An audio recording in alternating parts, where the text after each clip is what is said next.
Hey guys, welcome to the channel. Today I'm going to be troubleshooting our NordicTrack X9i Incline trainer. Its incline motor is basically got the thing stuck in a 40% incline and it's just stuck. It's clicking. I'll show a video of that here in a minute. Specifically, I have the model NTL 1901 0.0. And I'm putting this out there on the web because I hope it's useful for some others. I went out and had a real hard time finding anything about this thing, and it's taken me days to even figure out what I got fixed. Just so you know up front, I don't get it all the way fixed where it's completely like it was. I basically get it down to a flat position and unhook the incline motor. But I've got a lot of info I show on things that I did and that didn't work, and some just a bit of information about it that hopefully would be helpful to others, and maybe they can come up with a fix. So if you do, please put in the comments fixes or suggestions that I might find helpful or others might find helpful. And please do me a huge favor. Please like and subscribe. That'll really help me to grow this channel. And now we'll get started with the process.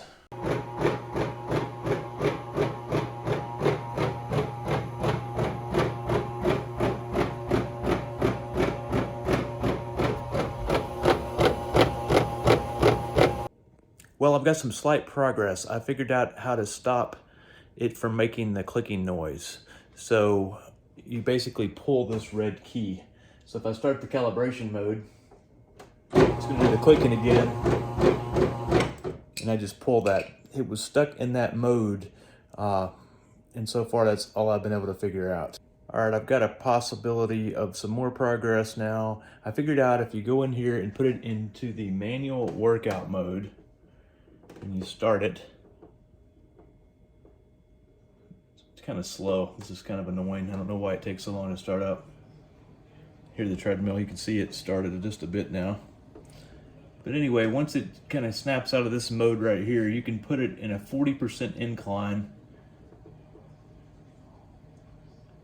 and you can end the workout. So I'm going to put this, it thinks it's -6 now, so I can't get it to go down. Put it in 40 degrees here, and it'll take a second to do that.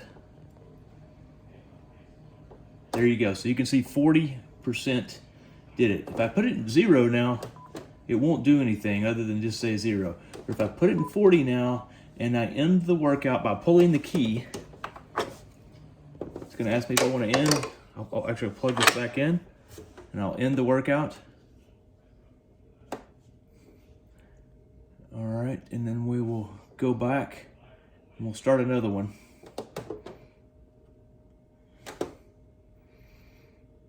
And it should start off in that 40-degree mode. It's going to think it's in 40-degree when we start. Manual workout. Should start off at 40 again here. It'll think it's at 40 degrees.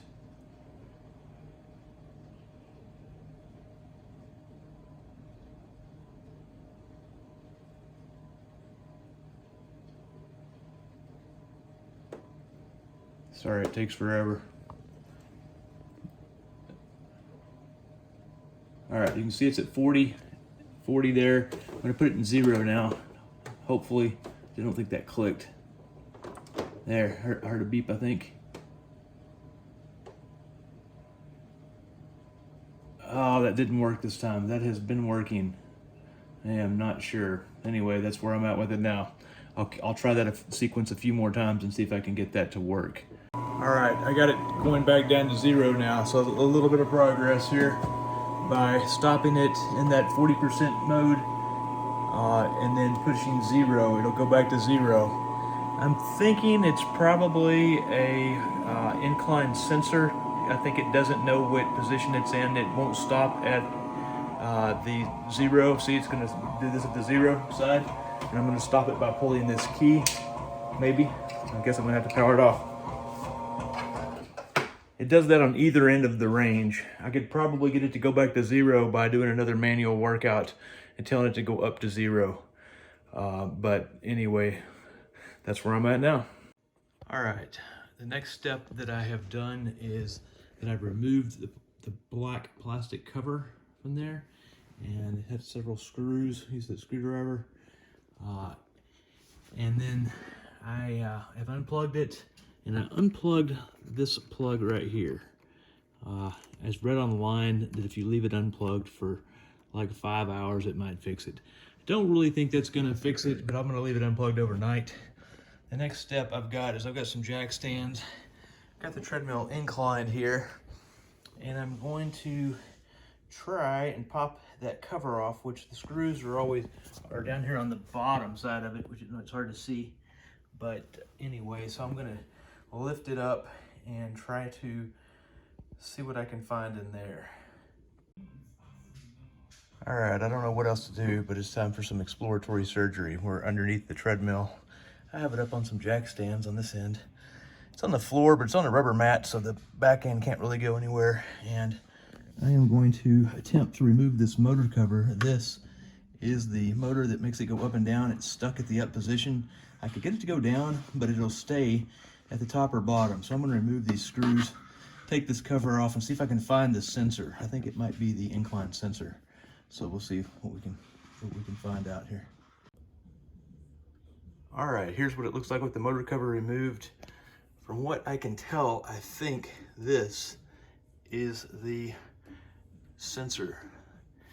And luckily, it just goes to right here, so if I have to replace it, it won't be too hard, I don't think. I think I can just pry that out of there.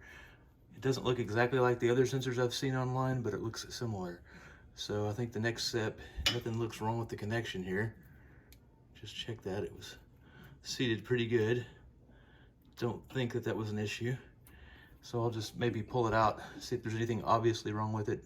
I'm guessing that I won't be able to tell. And I think this sensor was only like 15 bucks online. So I may just replace it. We'll see how that goes. All right, I figured out how to get the sensor out. I took a screwdriver and pried right here and right here, using this pad so I didn't scratch this bar. Anyway, when you do that, this popped out with a little bit of force, not too bad. And then this cover, you can see, has these little prongs on here. They go in these two holes, and they trap this sensor in. And this is what the sensor looks like. Just try to get this in focus here. This lighting's not very good here. For the X9i. So I'm gonna try cleaning that first, and then I'm gonna just put it back in, and I'll see if I can find a replacement online. Hopefully that will fix it. I ended up buying a sensor kit from sportsmith.com. It was about 45 bucks, as you can see, and then I had to spend about another $10 for shipping, so it was a $55 gamble. If you'll notice the green sensor there on the bottom row, they ship you 3. The green one was the closest one. It actually, all the writing matched up, but if you remember, the circuit board that I pulled out was red, this one was green. All the writing matched up. Every single thing on the writing matched up, so I was quite hopeful. However, it had some extra tabs on it. There's a little notch that lines it up. The one I pulled out had a single notch to line it up, and the new one had 4 notches. I was hoping that was the only difference, so I actually ground those sensors off, or I'm sorry, those extra tabs off on my bench grinder, and replaced it, but unfortunately it didn't work, so I wasted 55 bucks. So hopefully if anybody else sees this out there, I might save them 55 bucks and some time from trying this. It ended up, I don't even think that my sensor was probably bad, so I went ahead and put the original one back in there because it fit better.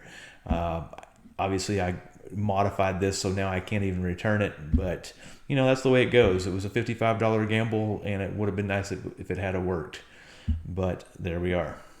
Ultimately, the fix that I got, or partial fix I should say, was to remove both the red and black wires from the incline motor's capacitor. and I've got a diagram I'll show you for that. But that causes the incline motor just to stop. I was having that problem at the beginning when you powered it on. It would just keep going up and wouldn't stop, so the treadmill was unusable. So I also figured out that basically if I only removed the red wire, that would cause the motor to go up. And conversely, if I only removed the black wire, that would cause the treadmill to go down. So I had to be real careful not to squish my arm under the treadmill when I had it going down, but basically I let it get down to where it was in a flat position or just a slightly inclined position, and then hit the power switch. And then after I hit the power switch, I removed both the red and black wire to get it to stop. And luckily it's not throwing any errors or anything. It appears that it's going to be usable. I know this is just a partial fix. I was really hoping to get the whole thing working. Maybe somebody will leave me some comments with a way to get the whole thing working again. But after trying the sensors that I spent $55 on, didn't work. I was kind of done at this point. I just want to get it back to usable. At this point, I'm probably like 4 to 6 hours in, and this is good enough for now. So anyway, that's the partial solution that I came up with. You may have seen this little doodad underneath the treadmill earlier, and it is a non-contact voltage detector, and it is one of the handiest things ever. I may do a full video on this sometime, but just to show you, it's got the electrode it has is covered up with plastic, so it's not really touching anything. But if you put it in an outlet, say, let's say this. Well, let's see, that's not gonna work maybe. You can see that hot wire. Normally you can just put it in an outlet and we'll test it. But if you just get it near something, for instance, this grinder is not even on, but the wire is electrified. You just put it by it. It's super duper handy. I'd probably buy a Fluke if I had to do over again. Greenlee seems to be pretty good. It takes a battery. You have to remember to turn it on and off. That's one thing, you don't want to forget to turn it off. But it takes a regular battery too, I think this one takes a AAA, but anyway, it's not a special battery, which I always like things that take regular batteries. But if you don't know about those, these things are absolutely awesome for diagnosing. They will detect DC voltage too, I believe. You may want to double check me. This one says AC, but I thought that I had used it on some DC stuff and it worked as well. Super cool little item here. This is kind of a weird thing that happened. As I was putting the back cover on, this black plastic piece, something looks like it's leaking out of the treadmill, and I have no idea what that is. There's no drink or anything up here. I'm going to make sure that this is actually wet. Got a paper towel here to see if it's actually wet. It is. That is freaking weird. That is weird. I have no idea what on earth. Smells like an oil. That's just really weird. I didn't notice any of that anywhere. And what the heck would oil be doing in this area of the treadmill? I have no idea. If you have any ideas, please feel free to leave that in the comments section, because I'm quite curious. Thank you so much for watching. Hopefully this was helpful for you. If you have any useful tips or suggestions, please leave those in the comments. Those are both helpful to me and other viewers. I know I found some information and comments of other videos that I found useful when I was researching this project actually. And if you haven't already done so, please do me a huge favor and like and subscribe. Catch you on the next video.